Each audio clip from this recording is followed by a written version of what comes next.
Mimi niseme chairman KRA, tafadhali. Wewe unasukuma tulipe kodi na tunakubali. Na tutalipa kodi. Lakini tunasikia baya, hii kodi tunalipa kuliko kujenga barabara na kuweka maji, inapatiwa mtu ya Soprano kuzunguka akihonga watu. It is wrong. Huyu Soprano anaenda na 100 million every week.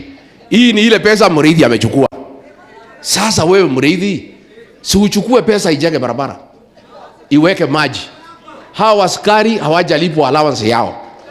Lakini kama wewe utachukua kodi, ikuwe diverted, ipatiwe Soprano, Mr. Yesa, yule anaitwa Mr. Moneybags, anazunguka na pesa na magunia akipatia wamama na vijana kuwadanganya. Is it fair? It is not fair, Bwana Muriithi. Na mimi I want you to be careful because huyu Ruto atakuharibia record yako. Because wewe utasukuma watu kulipa kodi. People are very bitter wakiona hiyo kodi ikiwa misused. But they will not remember the person who is misusing. They will remember yule anachukua. So hata wewe you insist. Tell Ruto usimuogope kuwa kama mimi. Usimuogope. Umwambie wewe Ruto wewe.